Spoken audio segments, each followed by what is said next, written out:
Bonjour à tous, alors aujourd'hui j'ai quitté ma baignoire pour prendre l'avion direction la Tunisie. Je vais réaliser un reportage qui ma foi va encore faire polémique et beaucoup faire parler. Un reportage autour d'un nouveau phénomène, le tourisme médical. Je vais donc suivre pendant une semaine une candidate de télé-réalité qui a elle aussi succombé à la chirurgie et qui va subir non pas une ni deux mais 3 opérations de chirurgie esthétique. En quoi consiste le tourisme médical? Combien coûte ce genre de prestations à l'étranger et quels sont les services offerts? Je vais donc partir en totale immersion pour vous. Et je vois d'ailleurs la candidate qui est en train d'arriver. On va donc l'accueillir pour ce grand départ. Salut! Ça va? Bah écoute bien, alors qu'est-ce qui se passe? 3 opérations de chirurgie? Oui, ça fait beaucoup, mais ça fait longtemps que j'ai envie, mais je t'expliquerai tout ça pourquoi. En tout cas, je suis contente d'y aller avec toi. Voilà, j'ai tenu absolument à ce que tu viennes, parce que je sais que tu sauras bien faire les choses et expliquer pourquoi je veux faire ça. Bon bah très bien, on va découvrir ça pendant une semaine, on va être ensemble. J'espère que tu n'es pas trop pudique parce que je vais tout voir. Et moi, je vais devoir supporter, donc c'est dur. Oh non, tu seras endormi, donc t'inquiète pas, tu me supporteras pas trop longtemps. En tout cas, on va essayer de comprendre tout ça, et puis ma foi, c'est parti, direction la Tunisie, on y va?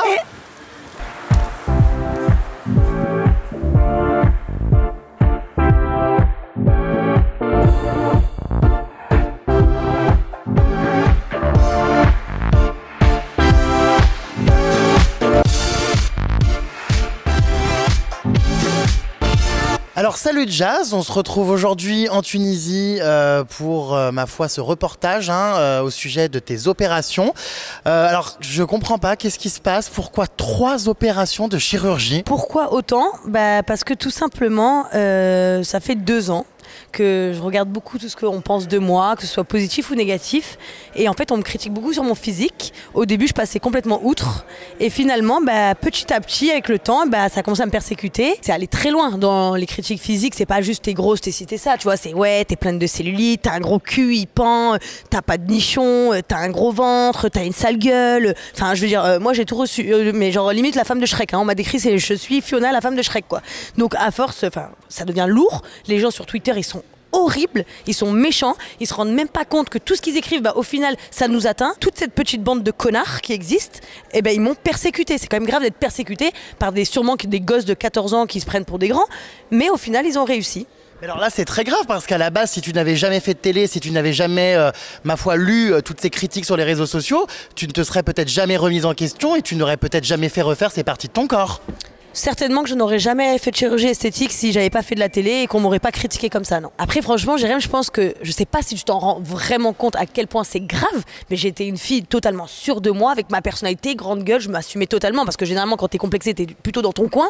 J'ai toujours été nature peinture, et ces gens-là, franchement, ils m'ont choquée. Maintenant, quand je me regarde, je me dis, ah ouais, je suis grosse, ah ouais, j'ai de la cellulite, ah ouais, en fait, c'est choquant de pas avoir de sein quand je mets une robe, ah ouais, c'est vrai que putain, je pourrais être mieux comme ça, et je suis là tout le temps à me tripoter devant le miroir, limite, je me regarde, je me dis, putain, mais ça me dégoûte et tout, la graisse que j'ai. Après la villa des cœurs brisés, oh putain, avec tout ce que je me suis pris dans la gueule, en fait, ça a confirmé les idées que j'avais au fond de ma tête, et je me suis dit, il faut que je le fasse, quoi. Du coup, quelles sont les opérations prévues? Tu as choisi de faire quoi exactement? Une greffe de cerveau?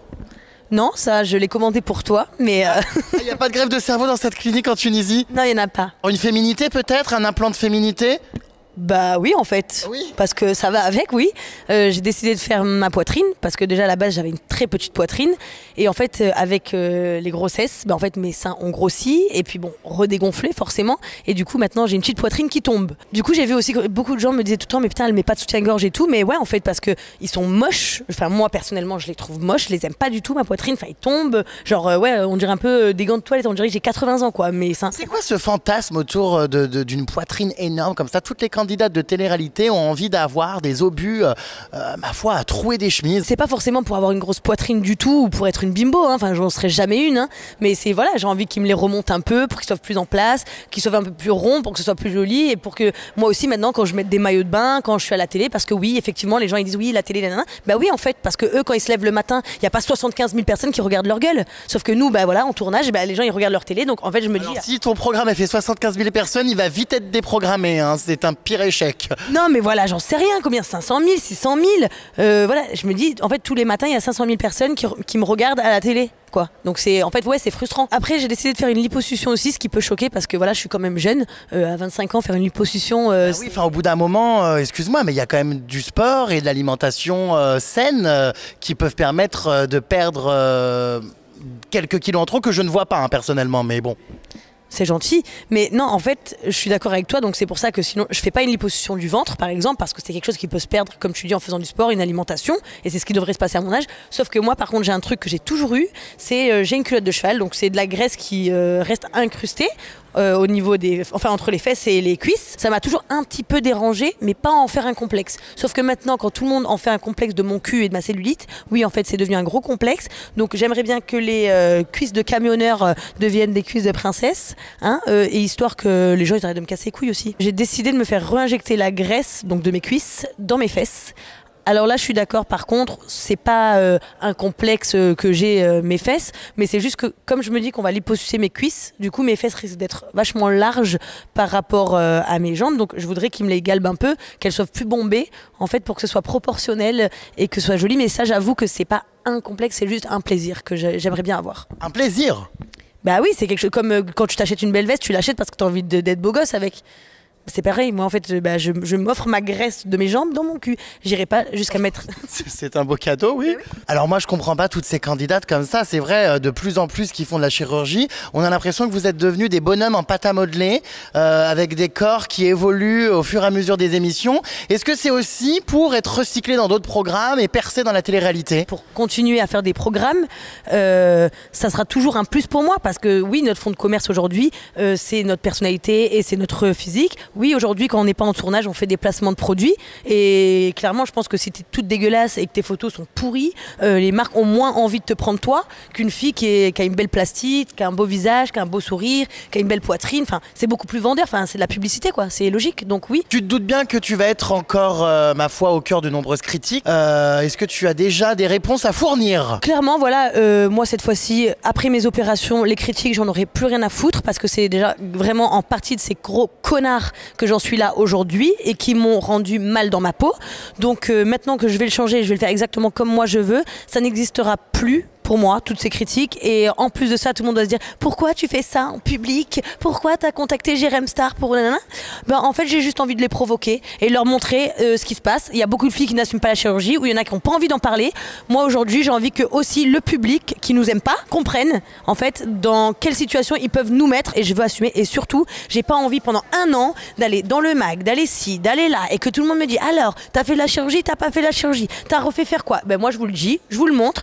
Jérém, il est là pour filmer. Enfin, moi, c'est pour ça que je t'ai contacté parce que je veux que tu filmes les opérations. Comme ça, on va pas me rajouter la bouche ou des trucs comme ça, tu vois, parce que à les écouter, t'as fait 3 opérations, j'en serai à 10 la semaine prochaine. Là, au moins, je vais tout voir, donc je pourrai témoigner. Voilà, exactement. Donc, au moins, tu sauras bien ce que j'ai fait. Tout le monde le saura. Et puis après, ils fermeront tous leur gueule et puis ils iront bien se faire foutre. Tu as choisi de te faire opérer donc en Tunisie. Pourquoi ce pays? Tout simplement en fait parce que contrairement à ce que beaucoup pensent, en faisant de la télé, on n'est pas riche. Voilà, on gagne un peu mieux notre vie que la moyenne, mais on n'est pas riche et que du coup je me suis intéressée de près un peu au prix en France, un peu au prix en Tunisie. En fait, j'ai découvert le tourisme médical et en fait pour mes 3 interventions que je vais pratiquer ici, et il faut savoir que les chirurgiens sont des gens qui ont étudié en France aussi, donc je ne vais pas à l'abattoir. Donc les 3 opérations me coûtent 3 600 €, alors qu'en France les 3 m'auraient coûté 12 000 €. Oui, c'est quand même beaucoup moins cher. Je me suis mis en contact avec une agence de tourisme médical qui s'appelle Univermed. Je les ai contactés par téléphone. Bon, déjà, au premier abord, ils m'avaient l'air géniaux. De là, on s'est appelés tous les jours. C'est quand même quelque chose de bien parce qu'elles m'ont expliqué comment ça allait se passer. Elles prévoyaient les interventions, etc. Mais en plus de ça, je suis accueillie en Tunisie pendant 1 semaine dans un palace, donc qui est magnifique. Elles me font visiter la Tunisie. Il faut savoir qu'après l'intervention, j'ai aussi une infirmière qui sera là tous les jours avec moi. Donc, c'est vraiment quelque chose qui est rassurant en fait et qui apporte beaucoup parce que tout le long du séjour elles sont là, tandis qu'en France parfois on fait même de la chirurgie esthétique en ambulatoire et puis l'après-midi tu rentres chez toi quoi. Il faut savoir que c'est pas parce que je suis jazz et que je fais de la télé que j'ai tout ça, c'est pour n'importe quelle cliente. Elle a le palace comme hôtel, elle a des activités, elle a le spa, elle a les bons repas, elle a l'infirmière tous les jours. Mais alors à tout hasard, je sais comment ça fonctionne dans le milieu de la télé-réalité, il y a les placements de produits, mais j'ai l'impression que maintenant il y a carrément les chirurgies offertes en échange de pub. Est-ce qu'on t'a demandé de faire de la pub pub en échange d'avoir ces opérations gratuites? Non, absolument pas. Enfin, ça fait plusieurs fois qu'on me pose cette question. Non, je pense que d'ailleurs, même si on me l'avait offert, j'aurais été un peu inquiète, dans le sens où je me serais dit... Pourquoi on m'offre de la chirurgie en fait Il y a quand même un message important qu'il ne faut pas oublier, c'est de ne surtout pas encourager les jeunes à faire de la chirurgie. Moi en tout cas, je suis là uniquement pour traiter le sujet, mais je n'encourage absolument personne à faire de la chirurgie. Les défauts de chacun font finalement la richesse de ces personnes et la différence. Donc bien évidemment, tu es consciente que ça va impacter, que ça va peut-être donner envie à des filles de faire de la chirurgie et de se transformer. Ben, j'espère que c'est pas l'image que ça va leur donner. Parce que moi, à leur place, des fois, je me dis, j'aurais bien aimé retourner 2 ans en arrière quand je me trouvais très belle, tu vois. Il faut vraiment pas que vous écoutiez les critiques qu'on peut vous dire. Si vous faites de la chirurgie esthétique, ça doit venir de vous comme moi. Moi, c'est ma décision personnelle. Peut-être ne soyez pas comme moi à écouter tout ce qu'on dit sur vous. Moi, c'est un petit peu différent parce que je fais de la télé, que je suis médiatisée. Donc, j'ai énormément de critiques. Mais s'il y a 5-6 personnes autour de vous, ou voilà, dans la cour de récré, ou je ne sais où, dans le lycée, il y a des gens... J'espère qu'à la cour de récré, elles font pas de chirurgie parce que c'est un peu tôt quand même. Oui, non, j'espère aussi. Non, mais je voulais dire la fac, mais je sais pas comment ça s'appelle, les récréations, quoi. Si les gens parlent de vous, enfin voilà, c'est une mouche de société dans le monde, quoi. C'est rien. Donc vraiment, il faut que ça vienne de vous et que vous le fassiez pas pour les autres, la chirurgie esthétique. Et voilà.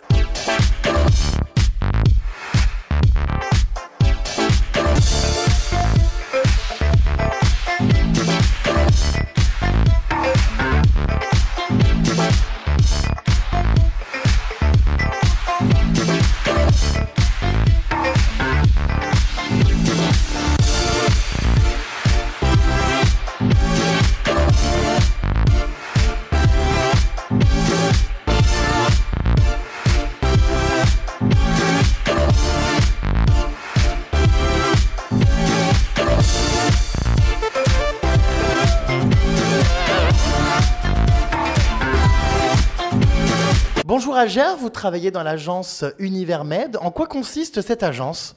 Alors, Univermed, c'est une agence de tourisme médical qui est déjà implantée depuis 2006. C'est une agence qui prend les patients en charge avant même leur arrivée au sol tunisien. Elle les rassure, elle les met en confiance. Déjà, d'abord, elle choisit pour eux le meilleur chirurgien de Tunis, les meilleures cliniques de Tunis, suivant bien sûr leurs besoins. On leur fait un programme à la carte. Quand ils viennent, donc ils font tout ça avant bien sûr l'intervention parce que généralement c'est un peu difficile après parce qu'on est fatigué et tout ça. Donc il y a les sorties, que ça soit en ville ou dans les souks de Tunis, où il y a aussi les thalassos, les soins, les massages et tout ça. On peut toujours organiser du tourisme bien sûr et les interventions et tout ça. Notre patient, il n'a rien à faire. Juste, nous, on prend charge tout de lui, tout ce qui est administratif, admission, tout ce qui est bilan à faire, les consultations, les contrôles, les sorties, tout.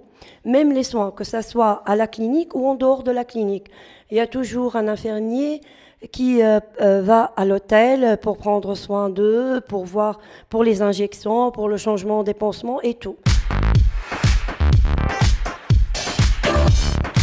Bon, alors Jazz, maintenant on va regarder un peu tout ça, d'accord? Ok, bon, ici, donc, ce que je vois, donc c'est une poitrine qui tombe un tout petit peu, d'accord?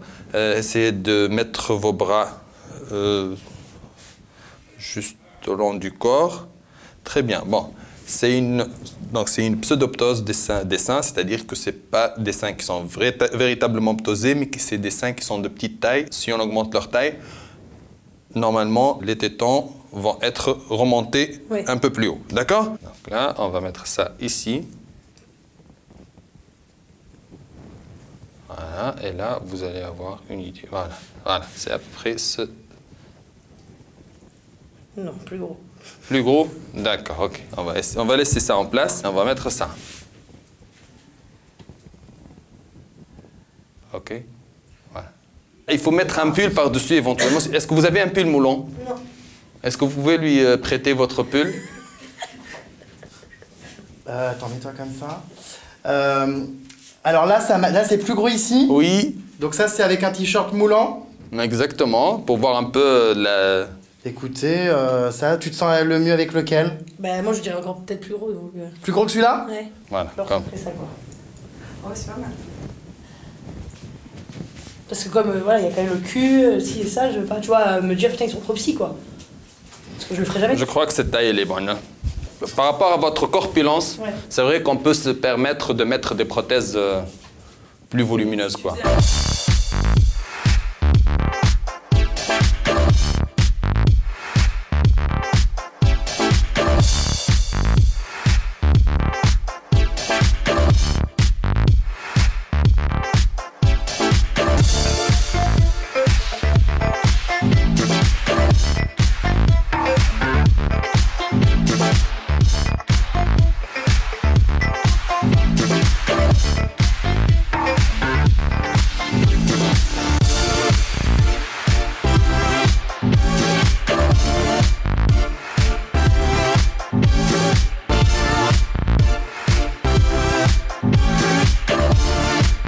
Alors ça y est, c'est le jour J, comment tu te sens?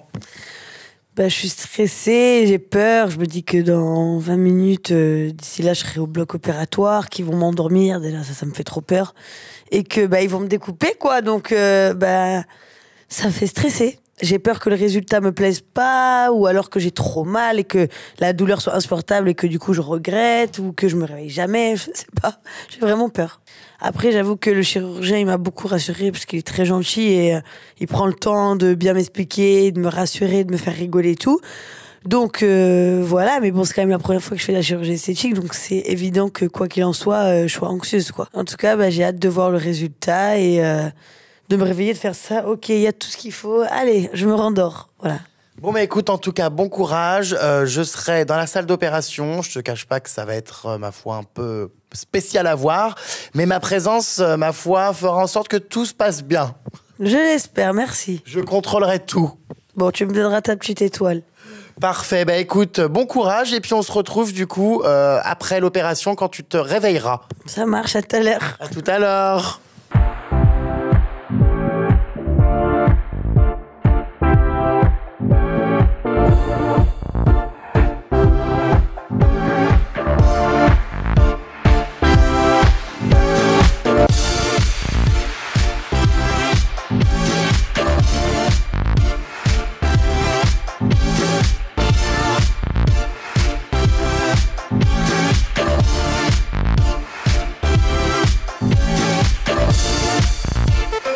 Nous sommes à quelques mètres du bloc opératoire où Jazz va subir ses 3 interventions de chirurgie. Nous allons à présent pénétrer dans le bloc opératoire pour suivre cette opération. C'est parti, je vous laisse me suivre.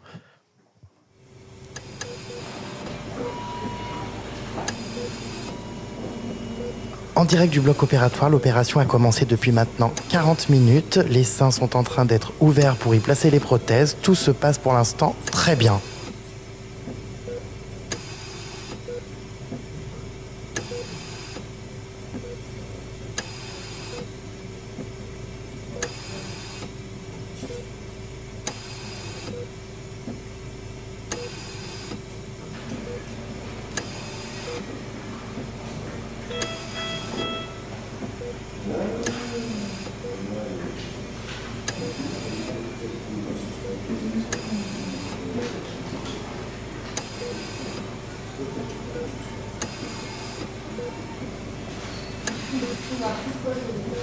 Personne, c'est le premier nom.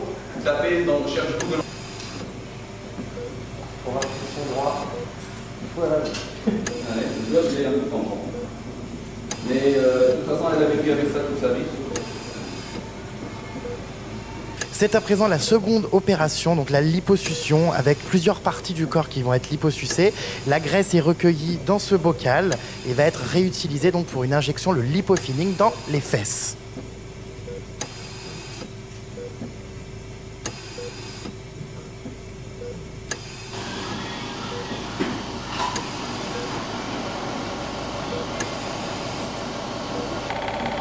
C'est un sacré cocorine.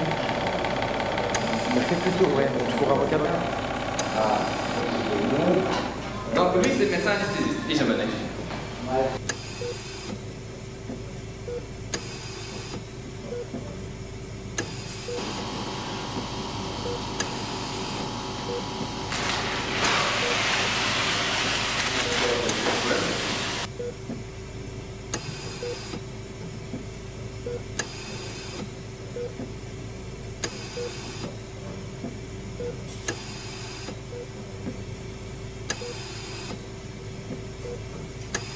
Et enfin, c'est la dernière opération, donc le lipofilling, qui consiste à réinjecter toute la graisse qui a été enlevée sur le corps de Jazz, donc à savoir dans les cuisses, dans les jambes, pour avoir des fesses beaucoup plus rondes et beaucoup plus rebondies. Donc c'est ce qui est en train de se produire derrière moi.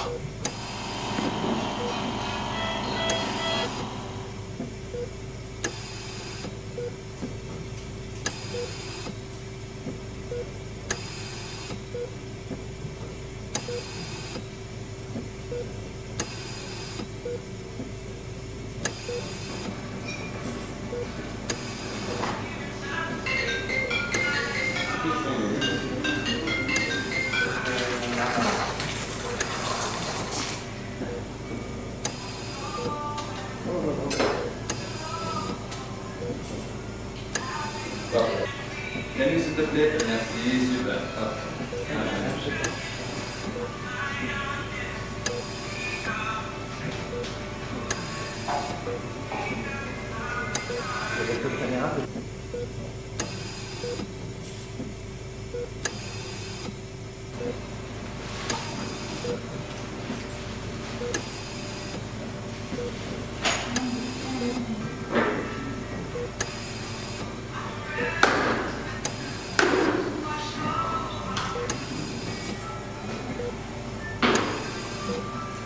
C'est fini.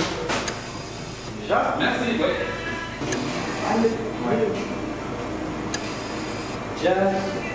Alors maintenant que les opérations sont terminées, qu'est-ce qui va se passer? Elle va se réveiller dans combien de temps? Quelle est la suite de la procédure? Bon, on vient de finir les interventions de Jazz. Tout s'est bien passé. Actuellement, on est en train de la réveiller. Ça va prendre... Le réveil ne dure pas trop longtemps. Il faut juste préparer quelques trucs avant. Mettre une bonne analgésie pour qu'elle se réveille dans les meilleures conditions, sans douleur. On va attendre sa réaction quand elle verra le résultat de ce travail qui a été fait. Alors le résultat va être visible justement à partir de quand? Parce qu'effectivement de la graisse a été injectée dans les fesses. Bizarrement, pendant un petit moment, elle ne va pas perdre une taille de pantalon, mais elle va en avoir une supplémentaire. Disons que la quantité de graisse qui a été aspirée, elle était à peu près de 3 litres. Maintenant, il y a l'œdème post-opératoire qui fait en sorte que elle pourrait garder la même taille en pantalon.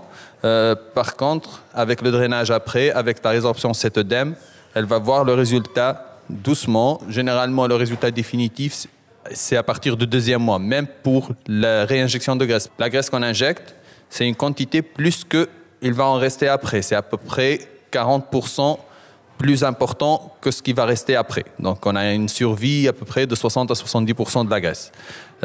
Donc, le résultat définitif au niveau de la liposuction et de la réinjection de graisse, c'est au bout de 2 mois. Par contre, pour les prothèses, juste après l'intervention, quand on va enlever le pansement, elle va voir tout de suite le changement qui est assez spectaculaire. Quel va être le suivi puisque Jazz va repartir en France, donc elle a été opérée en Tunisie. Comment il va falloir qu'elle s'y prenne pour justement s'assurer que tout va bien dans les prochaines semaines et les prochains mois? Le suivi va être assuré par Skype ou par téléphone pour se prendre de ses nouvelles. Alors, je reste joignable à tout moment, donc il n'y a pas de souci, quoi. Mais il n'y a pas besoin de la revoir, elle n'a pas besoin de revenir. Généralement, pour les patients tunisiennes, on les revoit au bout d'un mois, ensuite au bout de 6 mois, ensuite au bout d'une année. Par contre, pour les patientes étrangères, on se contente de ce suivi par Internet. Si tout se passe bien, bien sûr. S'il y a le moins de soucis, elles peuvent revenir à tout moment et on prend en charge tout, quoi. L'opération est terminée. Jazz vient tout juste de reprendre ses esprits. Tu viens de te réveiller. Comment tu te sens? Ça va, mais quand même, ça fait mal. J'ai surtout mal. Le plus, c'est à l'arrière des jambes. Bon, après, j'ai un peu mal à la poitrine, un peu partout, en fait. Mais l'arrière des jambes, c'est le pire. Mais bon, là, je suis encore un peu anesthésiée, du coup, je suis un peu à l'ouest. Oui. Mais je suis contente. J'ai regardé ma poitrine. Je suis contente. C'est bien fait, c'est joli. C'est pas trop, c'est pas assez. Non, je suis contente. J'ai hâte de voir le résultat entier quand mon cerveau sera là entièrement. Avant de rentrer dans le bloc, j'ai un peu pleuré et tout parce que j'avais peur et tout. Mais finalement, il y a vraiment aucun souci à se faire, quoi. Enfin, c'est exactement pareil qu'en France. Et bon, bah, moi, de toute façon, tant que je me suis réveillée de l'anesthésie, déjà, je suis contente, je suis en vie. C'est déjà pas mal. C'est déjà pas mal, oui. Bon, en tout cas, il faut que tu te reposes. Hein. Surtout, ne pas se lever, ne pas boire avant 18h parce qu'après, tu vas vomir. Et on reviendra te voir demain matin. Donc, il faut surtout que tu restes allongé, que tu te reposes, que tu évites de marcher, que tu mettes tout le temps un coussin comme ça. Hein. D'accord. Bah, demain.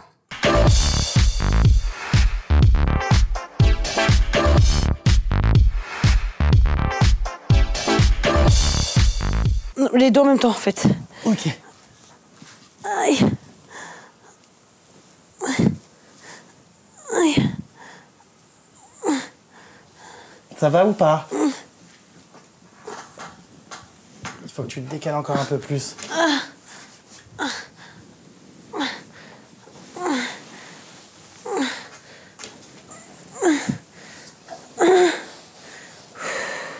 Et ça fait quoi comme sensation en fait au juste? Ça fait trop mal. C'est comme si t'as des énormes courbatures. En fait, t'arrives à rien, quoi. Genre, mes jambes, elles sont très lourdes. Dès qu'on s'appuie sur moi ou qu'on me touche, c'est comme si t'avais des gros bleus et tu sais qu'on te les appuie bien fort dessus, comme ça. Mais ça, des genoux jusqu'à en haut de la poitrine, je l'ai. C'est l'impression de m'être fait rouler dessus par un camion. J'arrive même pas à t'expliquer réellement la douleur, à quoi ça ressemble, parce que déjà, j'ai jamais ressenti ça.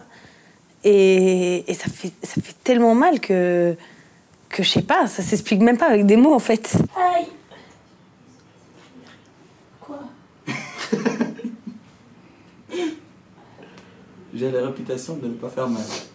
Tu peux s'asseoir pour les enlever.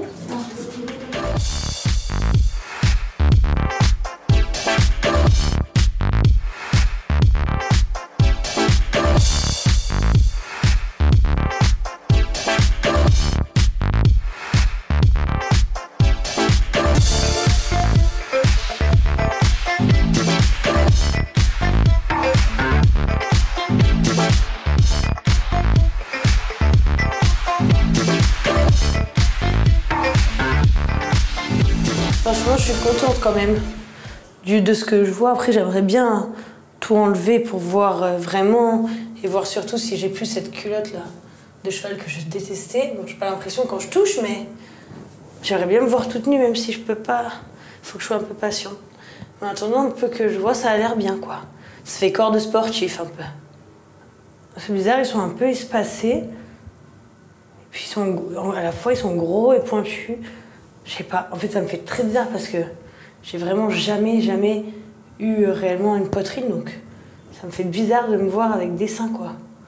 Genre, j'ai pas l'impression que c'est moi. Déjà les déguisements que t'enfiles, tu sais, putain, c'est gros quand même. Hein.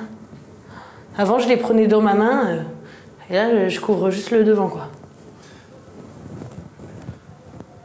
Super bizarre, c'est que j'ai toujours eu les tétés tout mous, et là ça n'a rien à voir, quoi.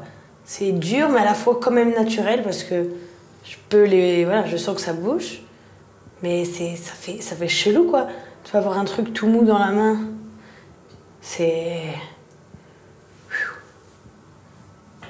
quelque chose. Hein.